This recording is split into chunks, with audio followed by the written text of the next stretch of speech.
Hello வணக்கம், இது உங்கள் சிவி ஜோன். எல்லாரும் எப்படி இருக்கீங்க? இப்போ பார்த்தீங்கன்னா லைவ்ல ஒரு சம்பவம் போச்சு. அதாவது பூர்ணிமா வந்து நிறைய விஷயங்கள் ஷேர் பண்ணாங்க. அவங்க அடி வாங்கின விஷயங்களும் அடிப்பட்ட விஷயங்களும் அவங்களுக்கு வந்து எது வந்து சுகமாக இருந்தது சுமையாக இருந்தது எல்லாத்தையுமே ஷேர் பண்ணாங்க. ஏன்னா இவங்களுக்கு அது வந்துட்டு ஒரு மோட்டிவேஷனலாக இருக்கும் அப்படின்ட்டு அதோட எல்லோ அந்த மூவிக்காக வந்து ப்ரொமோஷனுக்காக வந்திருந்தாங்க. நல்ல ஒரு விஷயம். அந்த படம் நல்லா சக்ஸஸ்ஃபுல்லாக அமையணும். ஏன்னா நல்ல நடிப்பு திறன் அவங்கக்கிட்ட இருக்குது. அதுக்கப்புறம் மாயாவை சொன்னாங்க. மாயா வந்துட்டு என்னென்னா ரொம்ப சப்போர்ட்டிவான கேரக்டர். அதாவது மாயா வந்துட்டு ஒரு சில பேர் தப்பு பண்ணிட்டா வந்துட்டு இது பண்ண மாட்டாங்க. இவங்க வந்து தப்பு பண்ணிட்டா பரவாயில்ல, தப்பு பண்ணிட்டேன், அதை வந்து நீ ஒத்துக்கோ, மூவ் ஆன் பண்ணுன்ற மாதிரி சொல்லுவாங்க.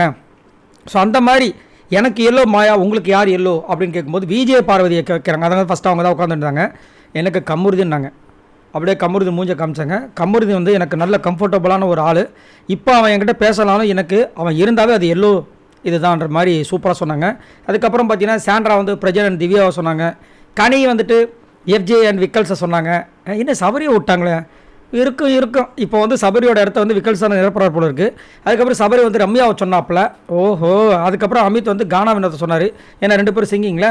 கமருதீனை வந்து கேட்டாங்க. எனக்கு விஜய பார்வதி, அரோரா, கானா வினோத் அப்படின்ற மாதிரி சொன்னார். கானா வினோத் அப்பத்துலேருந்து ஃப்ரெண்டு தான். விஜய பார்வதிக்கு முன்னாடி ஐ திங்க். இப்போ வந்து விஜய பார்வதி நல்லா ஃபிட் ஆகிட்டாங்க. அது அவருக்கே தெரியும் அவருக்கு எவ்வளோ பிடிக்குன்ட்டு. அரோரா வந்துட்டு இப்போ சொல்லாமல் இருக்க முடியாது. சொல்லலைன்னா அவங்க கோச்சிப்பாங்க, அவங்களோட டோப்பமீன் லெவல் வந்து அதிகமாகிடும். ஸோ அதனால் அப்புறம் லாஸ்ட்டாக வந்து விஜய பார்வதி வந்துட்டு எனக்கு எங்கள் அண்ணனும் ரொம்ப பிடிக்கும், அவரும் ஒரு எல்லோ தான் அப்படின்ற மாதிரி சூப்பராக சொல்லி இந்த டாஸ்க் முடிஞ்சுது.